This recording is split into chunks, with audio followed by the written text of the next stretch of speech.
یہ کہہ سکتا ہوں کہ آپ حقیقی معنوں میں دین متین کے امین ہیں، یعنی آپ صحیح معنوں میں نقش محی الدین ہیں۔ آپ چونکہ چانسلر اسلامی یونیورسٹی محی الدین ہے، جبکہ آستانہ عالیہ میریاں شریف کے سجادہ نشین ہیں، کیوں نہ ہو کہ خود علاء الدین صدیقی ہیں اور عالم اسلام کے پرچم حقیقی ہیں۔ لہذا میں ان کی خدمت اقدس میں گزارش کروں گا کہ وہ تبرکاً ہمیں اپنے خطاب نایاب سے فیاض فرمائیں۔ آپ دوستوں سے گزارش ہے کہ آپ انتہائی عقیدت و احترام، محبت و مودت سے ان کا استقبال کریں اور خطاب سے فیاض ہوں۔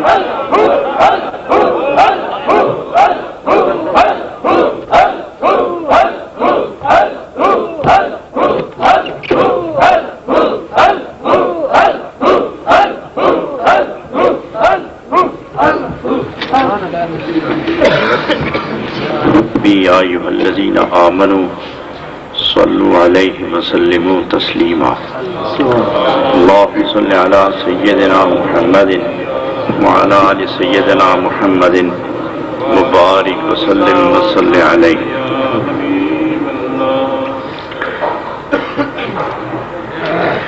قبل ازاں کہ میں کچھ عرض کروں، گزارش ہے کہ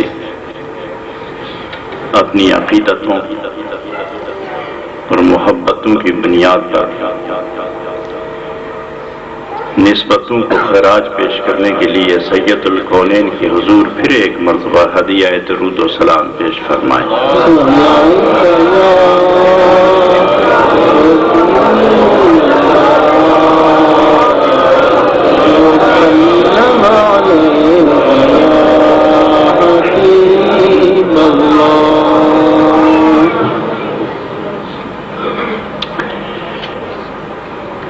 گرامی مرتبہ حضرت قبلہ پیر صاحب، جمی مقتدر علماء کرام،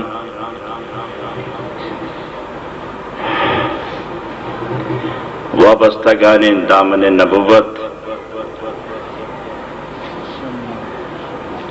صاحبان صدق و عقیدت، جمی حاضرین اہل سنت، وقت کافی ہو گیا ہے، میں آپ کا تھوڑا وقت لوں گا۔ معمول اور رسول کے مطابق یہاں کے رواجی پروگرام کو قائم رکھنے کے لیے میں بہت سارا وقت چھوڑوں گا۔ عموماً دن کو لوگ مصروف ہوتے ہیں، راتوں کو جلسے دیر سے لگتے ہیں، دیر سے فارغ ہوتے ہیں، تھکے ہارے گھر پہنچتے ہیں، نیند پوری نہیں ہوتی کہ مؤذن پھر بیداری کا اعلان کر دیتے ہیں۔ اس وقت نہ جانے کتنے خوش نصیب ہوں گے جو نیند سے مقابلہ کر کے سجدوں میں سر رکھ دیتے ہوں گے۔ میرا خیال ہے کہ اتنا وقت ملنا چاہیے کہ جسم کو سہولت میں یسر آئے اور آسانی کے ساتھ سر کو سجدے نصیب رہیں۔ کتنی خوش نصیب پیشانیاں ہیں وہ کہ جن کے اندر سجدوں کا نور مرتکز ہوتا ہو، اور کتنے بلند عظمت دل ہیں وہ جہاں جلووں کا بسیرا ہو۔ پیشانیوں میں سجدے رقص کر رہے ہوں اور دلوں میں جلوے جمع ہو رہے ہوں، وہ انسان دنیا میں بھی بلند عظمت ہے اور قبر میں بھی خوش نصیب ہے، معاشر میں بھی خوش نصیب ہے۔ قبل ازاں کہ میں ترتیب سے آپ کی خدمت میں گزارش کروں، محبت و پیار کے ساتھ ایک مرتبہ اور ہدیہ درود و سلام پیش فرمائیں۔ الصلاۃ والسلام علیک یا رسول اللہ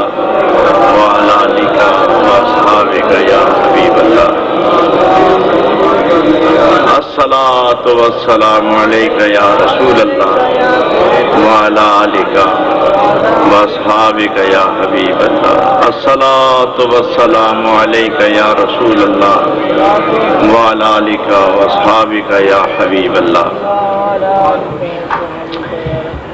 میں اللہ سے ملتجی ہوں بتوسل سید الانبیاء علیہ الصلوۃ والسلام اور پاک بازان امت کی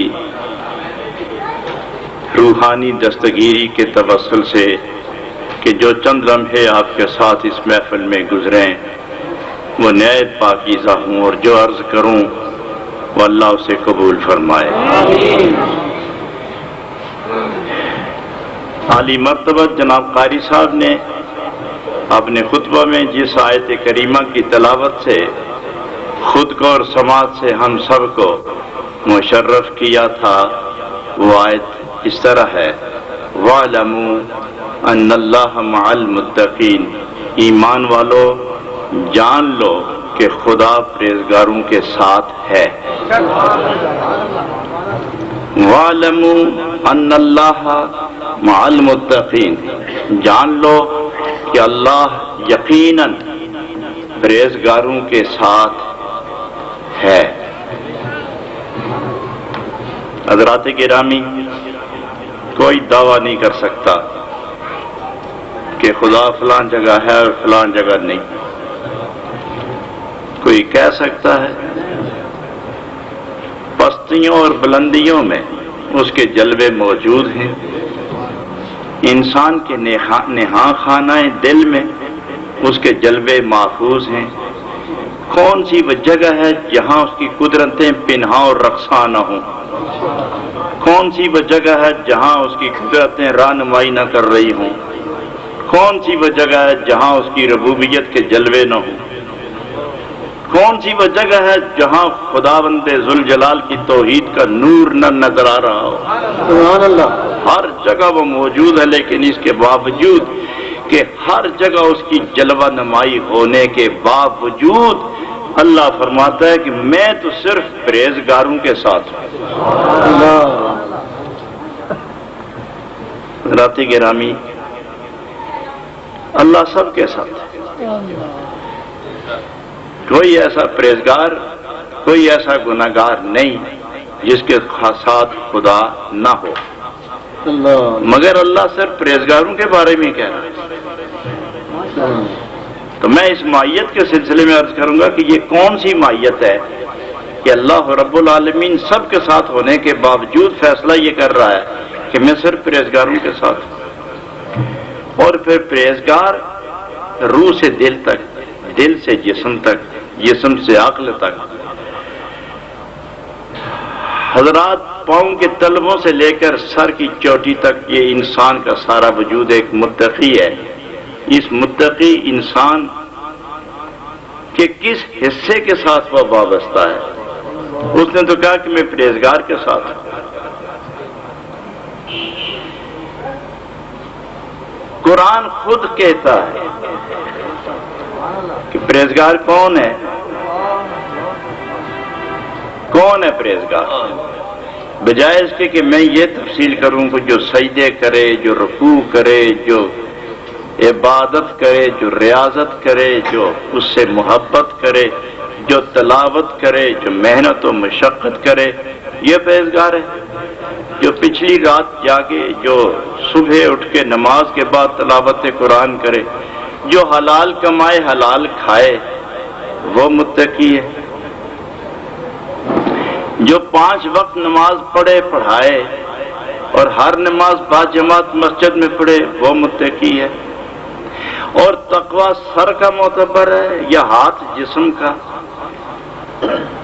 تقوی قدم کا، رکوع سجود کی قعود و قیام کا، یہ تقوی ہے۔ ہم قرآن ہی سے کیوں نہ پوچھیں کہ کس تقوی کو تو تقوی کہتا ہے؟ ہم تو اسے متقی کہتے ہیں جس کا لباس تھوڑا ٹھیک ہو، نماز پڑھ رہا ہو، قرآن پڑھ رہا ہو، تسبیح پڑھ رہا ہو، جھوٹ نہ بولے، اچھی باتیں کرے، ہم یہ کہتے ہیں پرہیزگار آدمی ہے۔ اللہ کریم، تو پرہیزگار کس کو کہتا ہے؟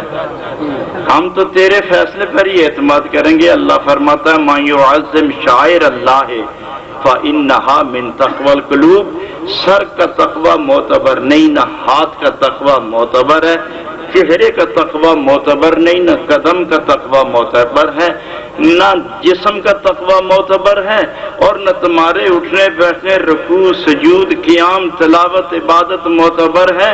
من يعظم شعائر اللہ فإنها من تقوى القلوب، اصل تقوی دل کا ہے، اصل تقوی دل کا ہے، اور دل اس کا متقی ہے جو خدا کی نشانیوں سے محبت بھی کرے اور تعظیم بھی کرے۔ معلوم ہوا کہ سجدہ مؤخر، تقوی مقدم۔ سجدہ تقوی کی تفصیل ہے، یا تفصیل سجدے کی تفصیل تقوی ہے، یہ دونوں ملاؤ ایک دوسرے کو، تقوی سجدہ ہے یا سجدہ تقوی ہے، یہ دونوں ملیں تو دل کو اثر پہنچتا ہے۔ معلوم ہوا جھکنا کمال نہیں۔ امام مالک رضی اللہ تعالیٰ عنہ فرماتے ہیں کہ انسان، تشریف رکھیں حضرت، تشریف رکھیں،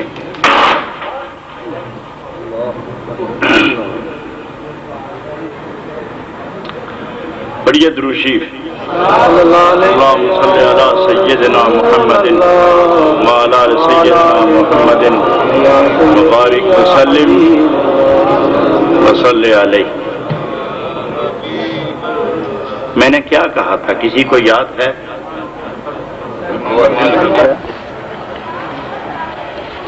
اتنا ہی بتا دیں کہ بات کیا ہو رہی تھی، کچھ تو یاد ہے۔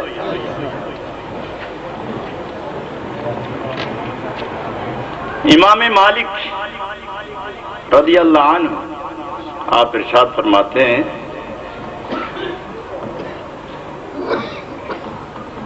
کہ اس سجدے کو سجدہ ہی نہ کہو،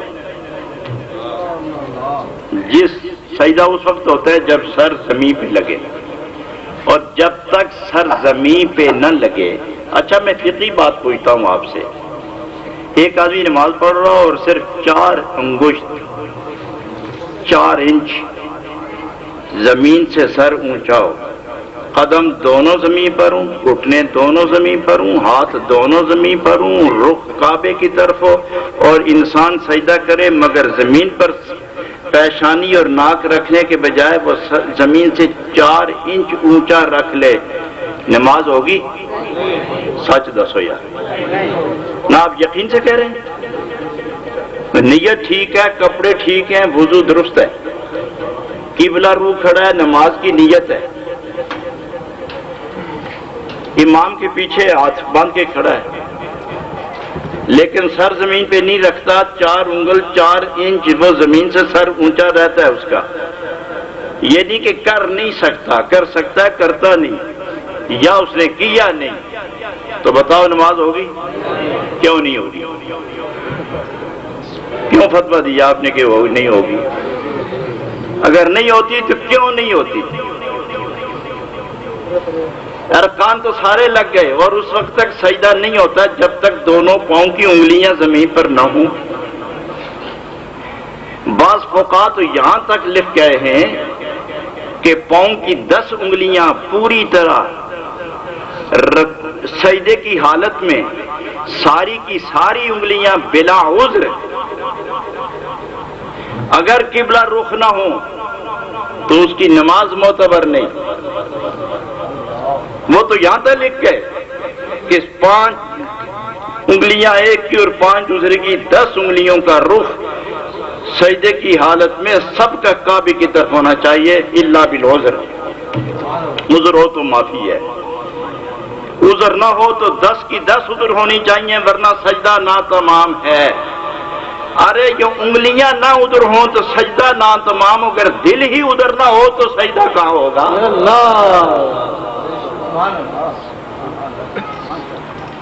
اس لیے جناب امام مالک رضی اللہ عنہ ارشاد فرماتے ہیں کہ اس سجدے کو سجدہ ہی مت کہو کے دل اور پیشانی دونوں ملے ہوئے نہ ہوں. سجدہ وہی اللہ کو پسند ہے کہ سر جھکنے سے پہلے دل سجدہ کرے، اس کے بعد پیشانی زمین پر لگ جائے.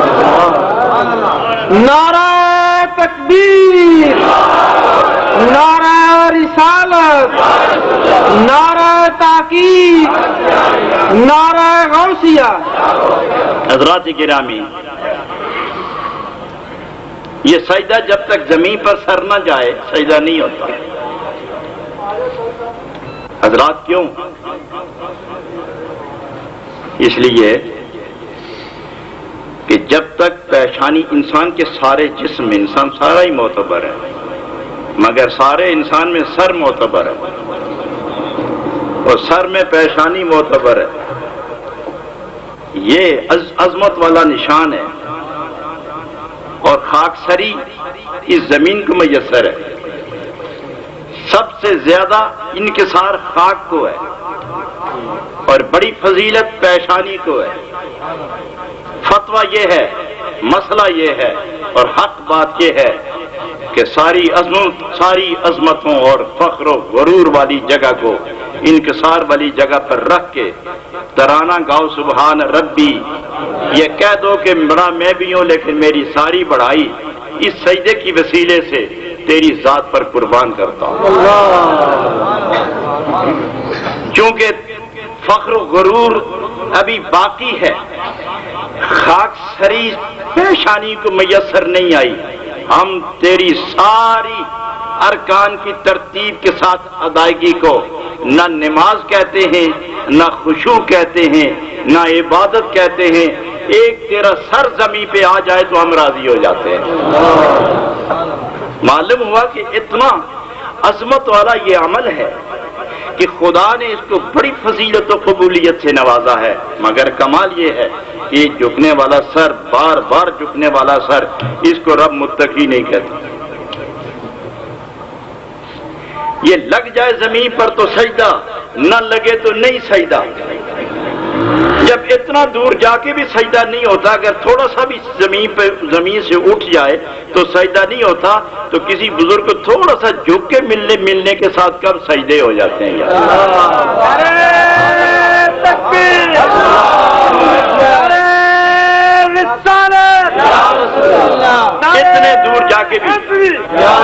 اتنے دور جا کے بھی تھوڑا فرق رہ جائے تو سجدہ نہیں.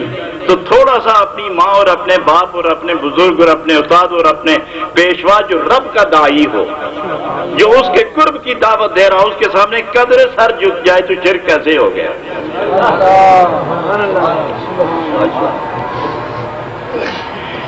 پھر یہ تھوڑا سا جھکنا اگر یہ اللہ کے ساتھ متعلق ہے تو زمین پہ گری ہوئی چیز کو تھوڑا سا بھی اٹھاؤ گے تو قدر کچھ مماثلت ہوئی کہ نہیں؟ قدرے مماثلت ہوئی. تو اللہ کے کسی شان کے ساتھ قدرے مماثلت بھی شرک ہے. تو جب جھکو گے تو پھر نیت کرنی پڑے گی، اللہ خیال رکھی میں تو اس شے واسطے جھکن لگا. ہر بات پہ تھوڑی تھوڑی باتوں پہ شرک کی نسبتیں قائم کرنا جہالت ہے، بے علمی ہے. موضوع ہٹ گیا، میں پھر آ رہا ہوں ادھر اپنی طرف. معلوم ہوا کہ یہ سر جھک جائے جب اور جھکتا چلا جائے اور اتنا جھکے، اتنا سجدہ کرے، یہ سر اتنے سجدے کرے کہ وہ سجدوں کا نور تو نظر آئے یا نہ آئے، لیکن یہاں ایک کالی ٹکی سی نظر آنا شروع ہو جائے. دور سے پتہ چلے کہ یہ سجدہ کرنے والا ہے. اتنا عادی سر خدا پھر بھی اس کو متقی نہیں کہتا. نہیں، کہیں اس کو تقوی کی نسبت میسر نہیں ہے. تو اللہ نے فرمایا کہ میں تو اسی کو متقی کہتا ہوں جس کا دل متقی ہو. اور دل کس کا متقی ہوگا؟ جس دل میں میرے دوستوں کی محبت ہوگی وہ متقی ہے. سبحان اللہ. بے شک. پھر لا ينظر الى صورکم، کہاں وہ تمہارے سجدے اور صورت دیکھتا ہے؟ کہاں وہ تمہارے لمبے چولے اور پگڑی اور دستار اور کلا اور تسبیح اور مصلی دیکھتا ہے؟ اگر جسم پہ فیصلہ ہوتا تو تندرست توانا لوگ بازی لے گئے ہوتے اور اگر لباس پہ فیصلہ ہوتا تو امراء بازی لے گئے ہوتے، اور اگر محلات پہ فیصلے ہوتے تو جھونپڑیوں والے مار کھا گئے ہوتے۔ عمارت دیکھی جاتی تو خانچہ فروش ختم ہو گئے ہوتے۔ محلات و جواروں میں رہنے والوں پر فیصلے، اگر رحمتیں نازل ہونے کا فیصلہ ہو گیا ہوتا تو جھونپڑیوں میں رات جاگنے والے مارے گئے ہوتے۔ اس لیے اللہ نے فرمایا نہ تمہاری دولت دیکھوں یہ بھی میری ملکیت ہے، تمہارے محلات بھی نہیں دیکھتا ہوں یہ بھی میری عطا ہے، تمہاری گفتگو کیلو حال و چال نہیں دیکھتا یہ بھی میری ایک قدرت کی ایک رمق ہے۔ ہم تمہارے ظاہر کو دیکھ کے کبھی فیصلہ نہیں کریں گے۔ ان اللہ لا ينظر الى صورکم، نہیں دیکھتا وہ تمہاری صورتوں کو، نہ تمہاری عادتوں کو، نہ تمہاری خصلتوں کو، نہ تمہارے مزاج کو، نہ تمہاری حالت کو، نہ تمہاری عادت کو، نہ تمہاری خصلت کو، نہ تیری رفتار کو، نہ تیری گفتار کو، نہ تیرے کردار کو، نہ تیرے سجدے کو، نہ تیرے رکوع کو، نہ تیرے قعود کو، نہ تیری تلاوت کو، نہ تیری عبادت کو، بلکہ خدا تو دیکھے گا تیرے دل کو اور دل سے اٹھنے والے خیالات کو۔ سبحان اللہ۔ اور اس لیے جناب رومی رحمت اللہ علیہ فرماتے ہیں پاسبانی کن بسے، پاسبانی کن بسے در کوئے دل، سبحان اللہ۔ سانکے دزدانند در پہلوئے دل۔ سبحان اللہ۔ فرمایا دو قسم کے دشمن ہیں میرے ساتھی، میرے نام لینے والے، تو مجھ سے پیار کرتا ہے نا تو میں بھی تم سے پیار کرتا ہوں، میں تمہیں خبردار کرتا ہوں کہ بچ دشمنوں سے، بچ دشمنوں سے۔ اور دشمن دو قسم کے ہیں، ایک تیرا ہم جنس ہے جس کی بولی تیری طرح ہے، جس کی آنکھیں تیری طرح ہیں، جس کی زبان تیری طرح ہے، جس کے کان تیری طرح ہیں، جس کی ناک تیری طرح ہے، اور جس کی رفتار تیری طرح، وہ کھاتا پیتا تیری طرح، رہتا تیری طرح ہے، لیکن ہے تیرا دشمن۔ یوسوس فی صدور الناس من الجنۃ والناس، بچتے رہنا ان سے۔ یہ ابتدا سے آج تک میرے دوستوں کے دشمن رہے ہیں، تمہارے بھی ہیں، بچتے رہنا۔ یہ اندر نہیں جا سکتا۔ اور ایک اور دشمن جو اندر ہی رہتا ہے، ظاہر والے کو تو لا حول پڑھو، نعرہ یا رسول کہو، یا غوث کہہ دو، قرآن کریم پڑھو، تسبیح پڑھو، جان چھوڑ دے گا، لیکن اندر والا تو ان ناروں سے بھی نہیں جاتا، وہ تو جب تک آگ نہ جلائی جائے وہ نکلتا نہیں۔ بے شک۔ دیکھو میں آپ کو ایک بات بتاؤں، یہاں آپ کے ہاں رواج نہیں، کچھ پاسبانی کن بسے در کوئے دل، سبحان اللہ۔ سانکے دزدانند در پہلوئے دل۔ سبحان اللہ۔ فرمایا دو قسم کے دشمن ہیں میرے ساتھی، میرے نام لینے والے، تو مجھ سے پیار کرتا ہے نا تو میں بھی تم سے پیار کرتا ہوں، میں تمہیں خبردار کرتا ہوں کہ بچ دشمنوں سے، بچ دشمنوں سے۔ اور دشمن دو قسم کے ہیں، ایک تیرا ہم جنس ہے جس کی بولی تیری طرح ہے، جس کی آنکھیں تیری طرح ہیں، جس کی زبان تیری طرح ہے، جس کے کان تیری طرح ہیں، جس کی ناک تیری طرح ہے، اور جس کی رفتار تیری طرح، وہ کھاتا پیتا تیری طرح، رہتا تیری طرح ہے، لیکن ہے تیرا دشمن۔ یوسوس فی صدور الناس من الجنۃ والناس، بچتے رہنا ان سے۔ یہ ابتدا سے آج تک میرے دوستوں کے دشمن رہے ہیں، تمہارے بھی ہیں، بچتے رہنا۔ یہ اندر نہیں جا سکتا۔ اور ایک اور دشمن جو اندر ہی رہتا ہے، ظاہر والے کو تو لا حول پڑھو، نعرہ یا رسول کہو، یا غوث کہہ دو، قرآن کریم پڑھو، تسبیح پڑھو، جان چھوڑ دے گا، لیکن اندر والا تو ان ناروں سے بھی نہیں جاتا، وہ تو جب تک آگ نہ جلائی جائے وہ نکلتا نہیں۔ بے شک۔ دیکھو میں آپ کو ایک بات بتاؤں، یہاں آپ کے ہاں رواج نہیں، کچھ جانور درندے غاروں میں گھس جاتے ہیں، مالک حیوانات کے سو جاتے ہیں اور وہ غاروں سے نکل کے حیوانات کو نقصان پہنچاتے ہیں، اور نہ وہ نشانے پہ آتے ہیں، نہ وہ لاٹھی لگتی ہے، اور نکلیں تو کھا جاتے ہیں، مار جاتے ہیں، چیر جاتے ہیں، پھاڑ جاتے ہیں۔ تو دانش مند لوگ اس طرح کرتے ہیں کہ سوراخ بند کر کے سارے ایک سوراخ اس میں لکڑیاں جلاتے ہیں تاکہ سارا دھواں اندر جائے، تو وہ دھوئیں سے دم گھٹ کے مر جاتا ہے۔ جناب رومی فرماتے ہیں کہ تیرے اندر ایک ایسا دشمن داخل ہو گیا ہے جو تجھے نظر نہیں آتا، تو اس کے حق کی ایسی آگ اندر جلا کہ دل جلے، اور جلے دل کے دھوئیں سے اس کا دم گھٹ کے جب مر جائے گا تو خالی ہو جائے گا تیرا اندر کا نظام سارا۔ پاسبانی کن بسے در کوئے دل، زاں کے دزدان اند تر بلوئے دل۔ اور اسی کے ساتھ ارشاد فرمایا، اور میں ایک واقعہ جو آپ سب لوگوں کو یاد ہے، اس مناسبت سے یہ واقعہ عرض کرنے لگا ہوں کہ حضرت رابعہ بصری کتنا مشہور واقعہ ہے، بچے کو یاد ہے، ہر مرد و زن کو یاد ہے۔ خاص کی بڑھاپے میں اپاہج ہو گئی، بڑھاپا غالب ہو گیا۔ الہ العالمین، میرا خیال ہے کہ نبی پاک کی سنت کی ادائیگی میں میں بھی کعبے کا طواف کروں۔ یوں دوری کب ہے، وہ کعبہ اور یہ میں دونوں آمنے سامنے ہیں، لیکن نبی پاک کے وہ جہاں جہاں قدم لگے ہیں، میں ان قدم پاک کے نشانات سے جو نور نکل رہا ہے ان کو اپنی آنکھوں سے دیکھنا چاہتی ہوں۔ مجھے توفیق دے کہ میں کعبے کا طواف کروں۔ بڑے جلیل القدر جید فقہاء علماء اور مجتہدین نے یہ واقعہ نقل کیا ہے۔ تو اللہ نے ارشاد فرمایا، رابعہ تو نے جانے، ہاں کعبے کا طواف کرنا ہے، ہاں تو پھر تیاری کرو۔ الہ العالمین توفیق دے، فرمایا وہ تو سامنے دیکھو۔ سامنے دیکھا تو کعبہ سامنے دہلیز پہ آیا، سامنے کعبہ آ گیا۔ طواف کرے گی؟ ہاں میں طواف کروں گی۔ اچھا تو بیٹھی رہو، تیرا کعبہ ہی تیرا طواف کر گا، سبحان اللہ، کعبہ تیرا طواف کر گا۔ فقہ کی مشہور کتب کے اندر یہ واقعہ موجود ہے، علماء اسے انکار نہیں کر سکتے، فقہاء انکار نہیں کر سکتے، اور بالخصوص حنفی انکار نہیں کر سکتے۔ انہوں نے طواف کیا۔ حضرات گرامی، جناب رومی اس کا نقشہ پیش کرتے ہیں۔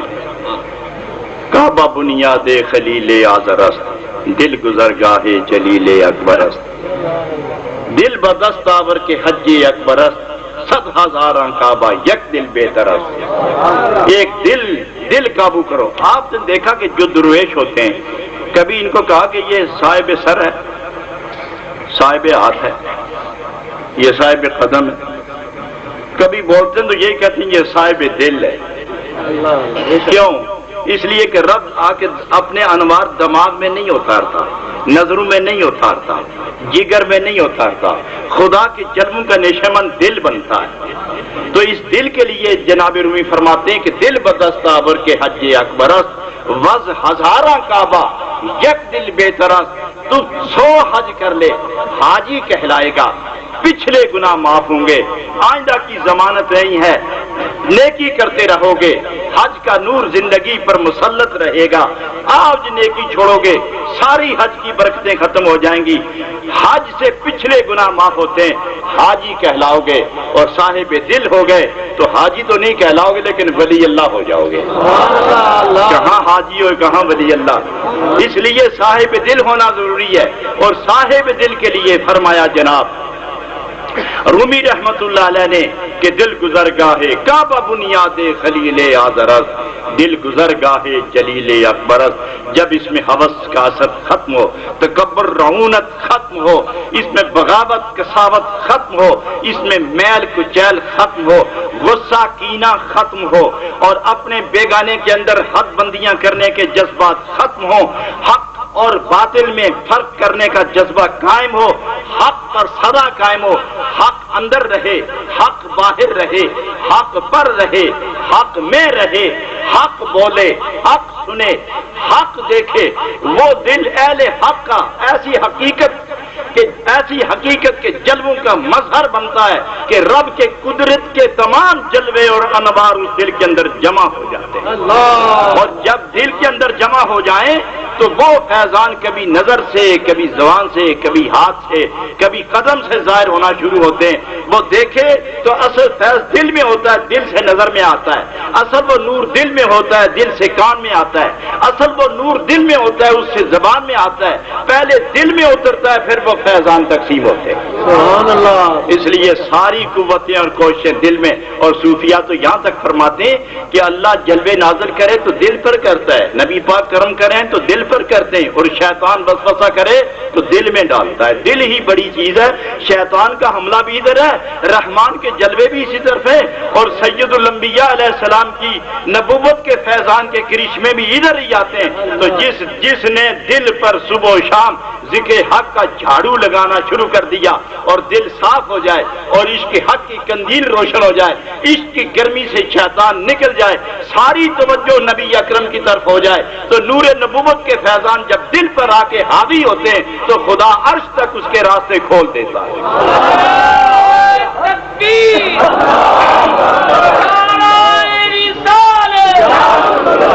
حضرات گرامی، اس لیے میں نے عرض کیا تھا کہ اللہ نے خود فرمایا کہ وَاعْلَمُوا أَنَّ اللَّهَ مَعَ الْمُتَّقِينَ، یقیناً جان لو کہ خدا پرہیزگاروں کے ساتھ ہے، اور پرہیزگار کون ہے؟ مَن يُعَظِّمْ شَعَائِرَ اللَّهِ فَإِنَّهَا مِن تَقْوَى الْقُلُوبِ، جو اللہ کی نشانیوں کی عزت کرے۔ یہاں اس آیت کے ضمن میں جو مفسرین لکھتے ہیں وہ اتنا ہی ہے کہ صفا و مروہ پہ حضرت حاجرہ تیز تیز دوڑی تھی، جہاں جہاں قدم لگے خدا نے اس جگہ کو، ان سنگریزوں کو، ان پہاڑیوں کو، اس خطے کو، اس زمین کے اس مبارک ٹکڑے کو اللہ نے اپنی نشانی فرما دیا۔ اور کوئی حاجی ولی ہو کہ صحابی ہو، حتیٰ کہ سید الکونین بھی اس سنت کو پورا کرنے کے لیے وہاں وہ بھی تیزی سے آپ تشریف لے گئے، صدیق اکبر دوڑتے ہوئے گزرے، علی المرتضیٰ تیزی سے گزرے، ہر ولی صحابی اور ہر متقی چاہے وہ جیسا ہو، نیک ہو، گناہگار ہو، متقی ہو، عالم ہو، صوفی ہو، جب وہاں جائے گا حضرت حاجرہ کی سنت ادا کرنے پر مجبور ہے، وہ دوڑتا ہوا جائے گا۔ حضرات اس کو فرمایا گیا کہ یہ اللہ کی نشانی ہے۔ یہ نشانی کب بنی؟ جب حضرت حاجرہ کے پاؤں لگے، جہاں حضرت حاجرہ کے پاؤں لگے اس کی تعظیم ضروری ہو گئی، تو جس کے پاؤں سے وہ جگہ اللہ کی نشانی بن گئی، اس پاؤں والے کی عزت کا کیا عالم ہوگا؟ اندازہ لگائیں۔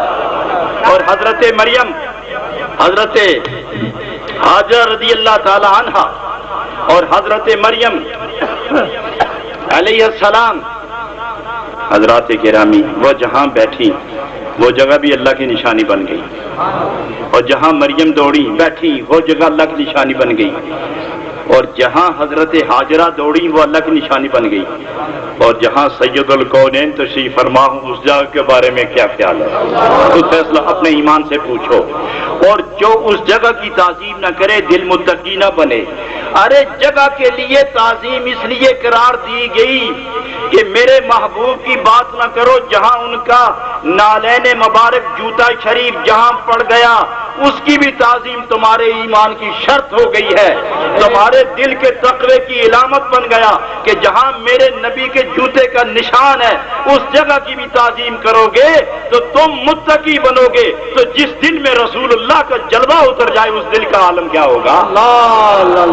اس لیے اس نسبت کو سامنے رکھتے ہوئے فیصلہ کر لیں کہ وہ دل کبھی مومن و متقی نہیں، کبھی نمازی اور باخدا نہیں، کبھی ولی صحافی صوفی نہیں، جب تک کہ اس کے دل کے اندر جلوہ نور نبوت اندر حاوی نہ ہو جائے، اور وہ اس وقت تک نہیں آتا، اس وقت تک نہیں آتا جب تک محبت نہ ہو، جب تک محبت نہ ہو، اور محبت اس وقت تک نہیں آتی جب تک ساری بے ادبیاں نکل نہ جائیں۔ بے ادبیاں نکالو، سب بے ادبیاں گستاخیاں نکل جائیں تو محبت رہ جاتی ہے۔ جب محبت خالص رہ جائے تو محبت محب کو محبوب تک لے جاتی ہے، محبت محب کو محبوب تک لے جاتی ہے۔ در محبوب پر جب محبت لے جائے حضرات، اس وقت ایک محبوب ہوتا ہے، ایک محب، اور محب اس انتظار میں ہوتا ہے کہ دروازہ کھلے اور میری پہلی نظر میرے محبوب پر لگ جائے۔ در راہ عشقت نشستہ ام شیدا، در راہ عشقت نشستہ ام شیدا، عسا جمالک یجلو علی کل بدری، میرے آقا میں اس لیے تیرے راہ میں بیٹھ گیا ہوں تاکہ جب آپ کی گزر ہو تو میری پہلی نظر آپ لگ جائے۔ سبحان اللہ۔ یہی واقعہ، اسی اصل حقیقت کو سامنے رکھتے ہوئے اس یہودی کا واقعہ سامنے رکھیں۔ میں یہ آخری بات عرض کر کے اپنی گفتگو ختم کر رہا ہوں۔ اس یہودی کا واقعہ سامنے رکھیں کہ مدینہ منورہ کا ایک یہودی اپنے لڑکے کو پیسے دیتا ہے کہ جاؤ بیٹے بازار سے سودا لے کے آؤ۔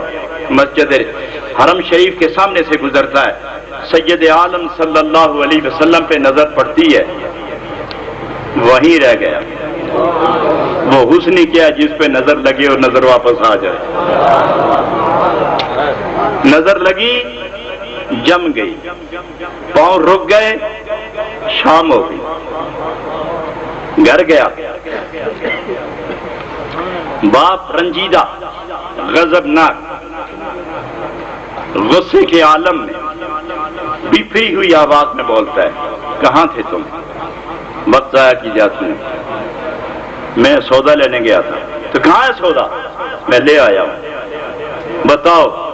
وہ سودا بتانے کے قابل نہیں ہے، نہیں دکھا سکتا۔ پیسے تمہارے ہاتھ میں، یہ درم یہ دنانی تو تیرے ہاتھ میں، سودا کہاں ہے؟ وہ جو سودا میں لایا ہوں وہ ان دنیا کے کھوٹے سکوں سے نہیں ملتا، یہ لو مال اپنا۔ جو سودا میں لایا ہوں وہ پیسوں سے نہیں ملتا۔ اس نے سمجھا پاگل ہو گیا، لڑکا مجنون ہے۔ آہستہ آہستہ یاد محبوب نے تڑپایا، عشق کی آگ نے جلایا، بیماری غالب ہوئی، چارپائی پہ لٹایا، موت قریب آئی، جسم بے حرکت ہوا، باپ قریب گیا، پیشانی پہ ہاتھ رکھ کے کہنے لگا، بیٹے تم ایک ہی ہو اس گھر کے چشم و چراغ، کوئی آرزو ہو تو بولو، مرنے سے پہلے اپنی خواہش پوری کر لو۔ اس نے کہا، وعدہ کرو جو میں کہوں تم پوری کرو گے؟ ہاں، جو میں کہتا ہوں وہ بات پوری کروں گا۔ میرے آقا مولا میرے محبوب اس وقت حرم میں تشریف فرما ہوں گے، آقا دو عالم سے کہہ دو کہ آپ کا مہجور غلام دنیا سے جا رہا ہے، کیا ممکن ہے کہ مرنے سے پہلے میری آنکھ پھر نظارہ کر لے؟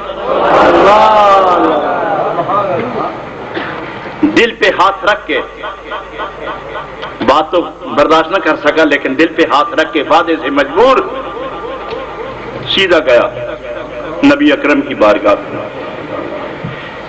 عرض کرتا ہے، میں جانتا ہوں اچھی طرح اور آپ بھی مجھے جانتے ہیں، مگر میرا لڑکا دیوانہ ہو گیا ہے، آپ کے نام کے بغیر اسے کچھ یاد نہیں، موت کے نرغے میں ہے، دنیا چھوڑنا ہی چاہتا ہے، اس کی خواہش ہے کہ مرنے سے پہلے وہ آپ کو دیکھے۔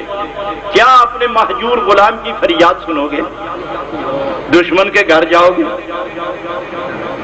سید عالم علیہ السلام نے جواب دینے کے بغیر، جواب دینے سے پہلے دائیں جان دیکھا، فرمایا، صدیق اٹھو، فاروق تم بھی اٹھو، اے علی عثمان اٹھو، بلال کہاں ہیں؟ اٹھو۔ چیدہ چیدہ نام لیے، فرمایا اٹھو، چلتے اپنے دوست کی بات سنتے ہیں۔ چلو اس مہجور یار کی بات تو سنیں، موت کی ہچکی سے پہلے اس سے بات کرتے ہیں۔ حضور قدم بقدم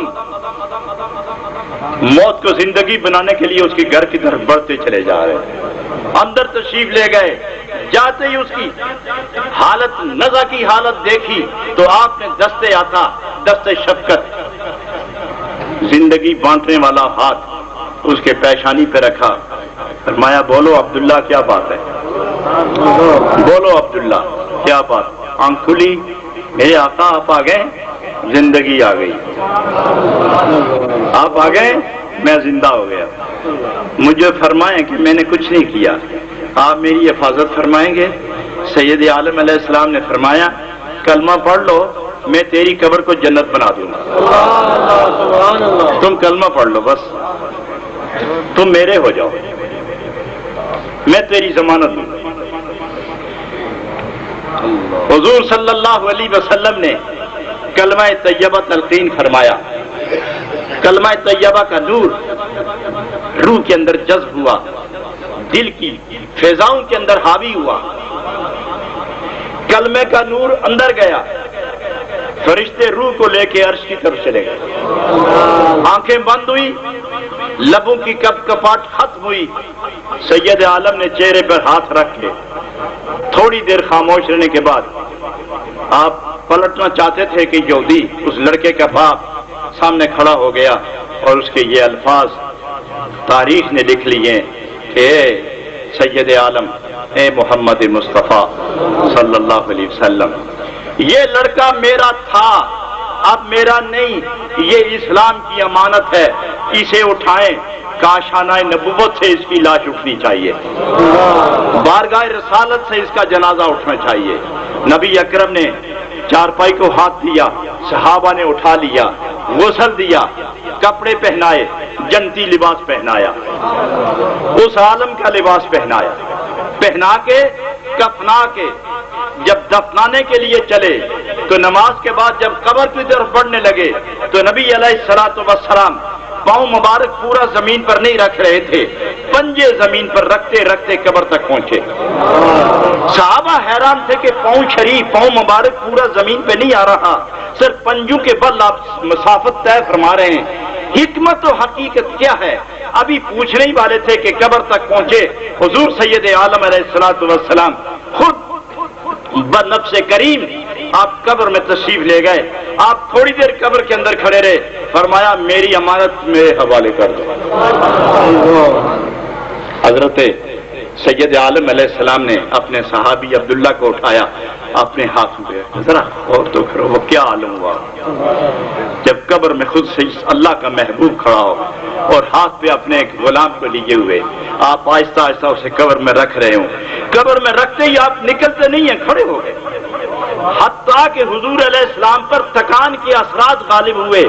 جب باہر تشریف لائے قبر بند ہوئی تو صحابہ فوراً پوچھنے لگے یا رسول اللہ آپ ہمت نہیں کہ صبر کریں، بتائیں کہ آپ پنجے رکھ رکھ کے کیوں چل رہے تھے، پاؤں مبارک پورا کیوں نہیں رکھا، قبر میں کیوں اترے، تھکن کیوں محسوس ہوئی؟ سید عالم علیہ السلام نے جواب دیا میرے صحابیوں، میرے ساتھیوں، ہدایت کے چمکتے ستاروں،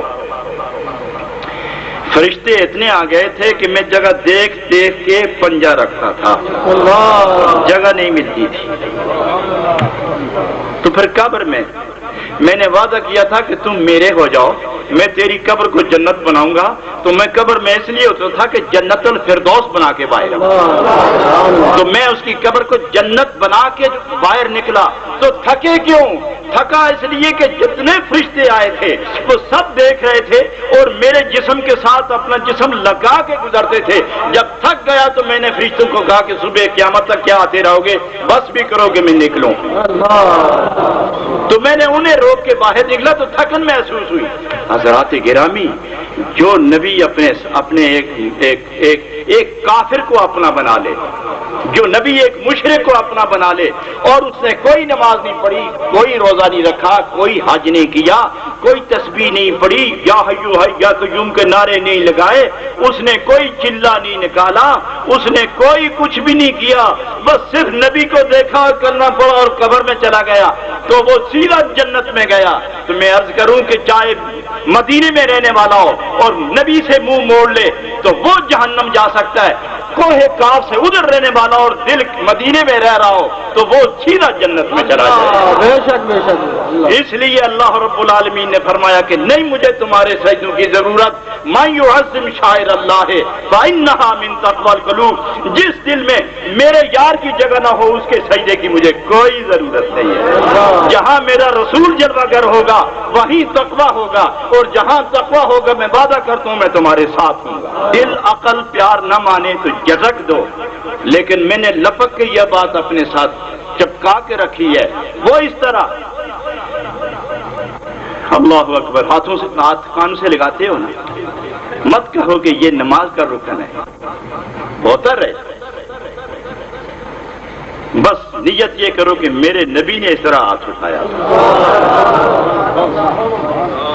تم کہتے ہو رکوع فرض ہے. فرض ہی صحیح یار، مجھے اس سے کیا غرض ہے؟ فرض ہی صحیح، کیا غرض اس سے؟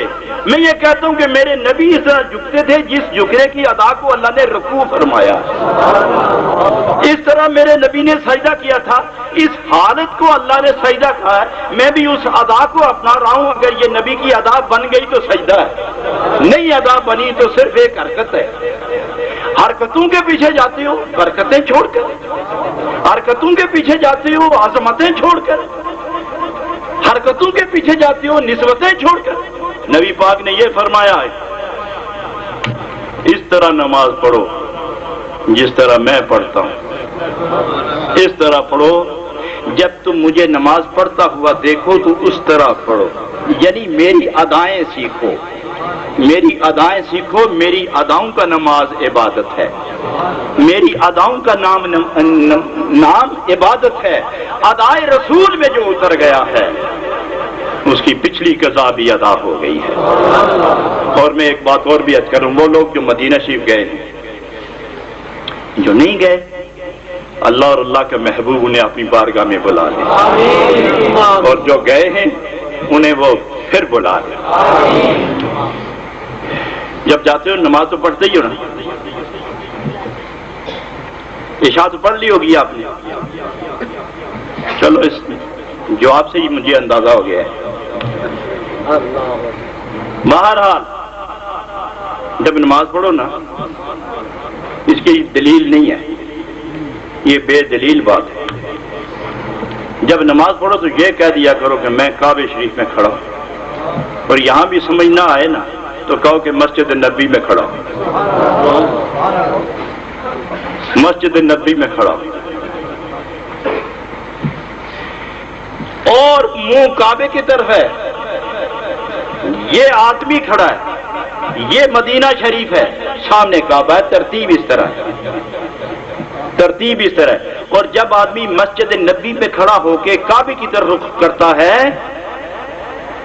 تو مصلی اسماعیل کی طرف رخ ہوتا ہے. مدینہ شریف مسجد پاک حرم پاک کا جو ممبر ہے، جو محراب ہے، اس کی صحیح سیدھی سمت حضرت اسماعیل علیہ السلام کے اس مسئلے کی طرف ہے جس پر میزاب رحمت لگا ہوا ہے، اور کعبے کی دیوار کے ساتھ وہ مسلح لگا ہوا ہے. آج کل ان ظالم پاگلوں نے اسے اکھیڑ کے پھینک دیا ہے کہ یہاں بدعتی آتے ہیں اور یہاں بدعت کرتے ہیں. اس کو اکھاڑ کے پھینک دیا گیا. لیکن کعبہ تو نہیں نہ اکھاڑ سکتے نا، وہ تو ادھر ہی ہے سمت. جب کعبے میں جب نماز پڑھو تو یہ سمجھو میں حرم میں آ گیا ہوں، وہ میرے سامنے کعبہ ہے.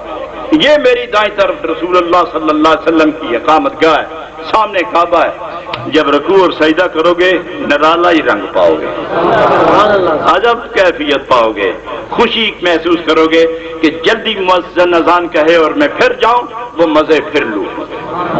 اور اگر اس طرح کی کیفیت آ جائے تو یہ سارے اثرات دل پر آتے، اور جب دل نرم نازک اور صاف ہو جائے اور یاد محبوب کا مرکز بن جائے تو وہ تقوی ملتا ہے.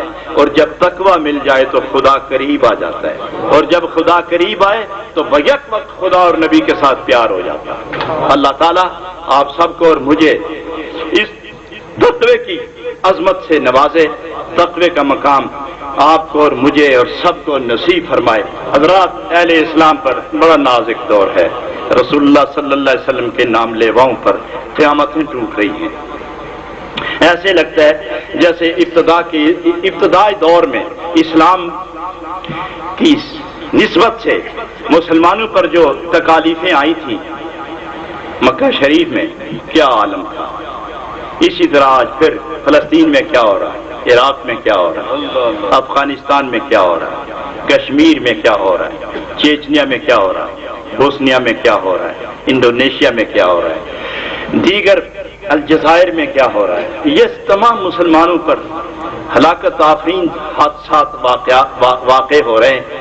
سب کو اجتماعی طور پر توبہ کرنے کے ساتھ ساتھ نبی پاک کا واسطہ اللہ کے دربار میں دے کے کہہ دو اللہ جو کافر ہمیں مار رہے ہیں ان سے ہم گنہگار ہو کے بھی تیرا نام تو لے رہے ہیں نا، تو اپنے نام لیواؤں کو اپنے دشمنوں کے ذریعے پٹواتے ہو ہمارے گناہ کی معافی فرما اور مسلمانوں کو عظمت عطا فرما۔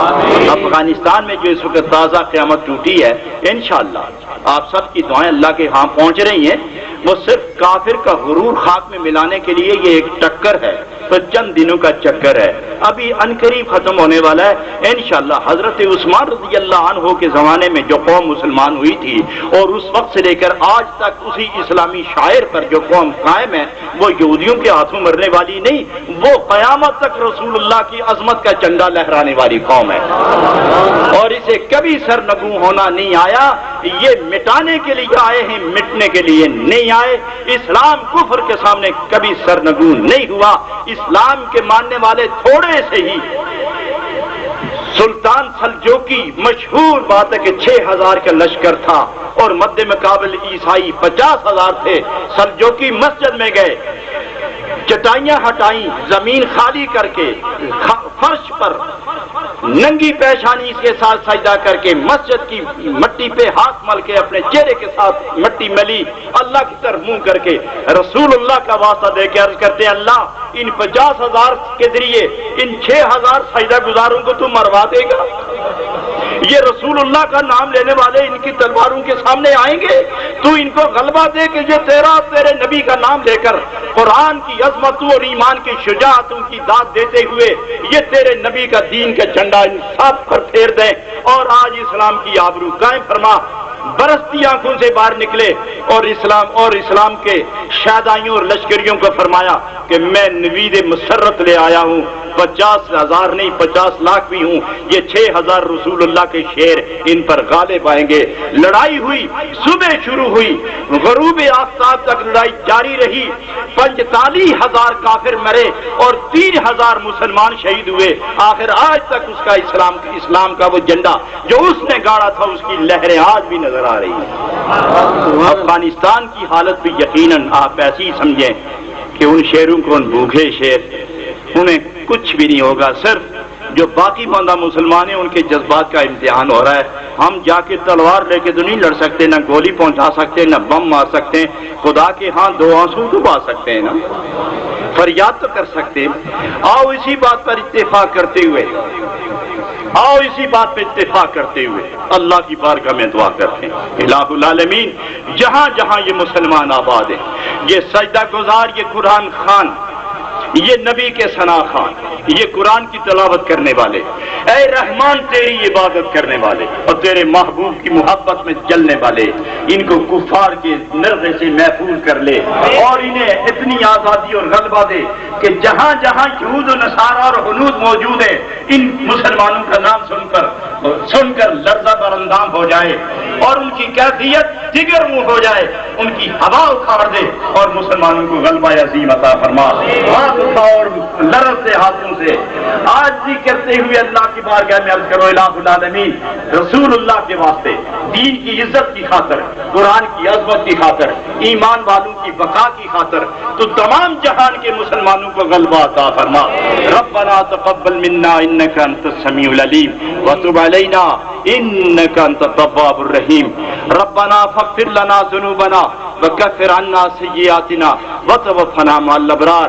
اللہ اس قوم کفار پر مسلمانوں کو غلبہ دے، یہود پر مسلمانوں کو غلبہ دے، ہنود پر مسلمانوں کو غلبہ دے، سکھ و یہود اور ہندو پر مسلمان کو غلبہ دے، مسلمان کو مسلمان سے محبت و آشتی سلو دوستی عطا فرما، انہیں قرآن سے محبت عطا فرما، انہیں سجدوں کی لذت عطا فرما، انہیں نبی پاک علیہ الصلوۃ والسلام کی محبت کے نور میں غوطہ زن فرما، انہیں اپنی یاد کا نور عطا فرما، انہیں اپنی محبت کا سرور عطا فرما، انہیں اپنے عشق کا وہ نشہ پلا کہ انہیں دنیا و ما فیہا سے بے نیاز ہو کر یہ صرف تیرے اور تیرے ایک محبوب کے ہو کے رہ جائیں اور دنیا ساری ان کے قدموں کے نیچے آ جائے۔ ربنا تقبل منا انک انت السمیع العلیم۔ یہ عرس پاک اس کی تمام برکتیں خدا سب کو نصیب فرمائے. صاحب عرس کے حضور جو نذرانہ عقیدہ ہم پیش کرتے ہیں ان کی روحانی برکتیں سب کے گھروں میں تقسیم ہو جائے اور سب کے دل روشن و آباد ہو جائیں, سب کے پچھلے گناہ معاف فرمائے اور سب کو خدا زندگی بھر نیکیوں کی توفیق عطا فرمائے. جو دل مسلمان کا دل مسلمان کے معاملے میں غیظ و غضب اور کینہ حسد نخوت و غرور سے آباد ہے, اللہ اس میں محبت پیدا کر دے, اس میں دوستی پیدا کر دے, اس کو نبی پاک کا غلام سمجھ کر اپنے دل سے اس کے بارے میں قدور و ختم کر کے محبت کو جنم دے دے. ربنا تقبل منا انک انت السمیع العلیم. علماء کرام, مشائخین اعظام, حضرت پیر صاحب اور تمام نعت خوان حضرات, تمام منتظمین حضرات, تمام سامعین حضرات, اللہ کریم نبی پاک کے دامن رحمت کے نیچے سب کو پناہ عطا فرمائے. وصلی اللہ تعالی علی حبیبہ محمد وآلہ واصحابہ اجمعین برحمتک یا ارحم الراحمین. یار زندہ صحبت باقی. حضرات محترم, نیچے ٹھہریں جی, اوپر خطبہ صدارت ہوگا, بعد میں درود و سلام کا نذرانہ بحضور رسول مقبول صلی اللہ علیہ وسلم پیش کیا جائے گا. ہم پیر طریقت و شریعت حضرت کی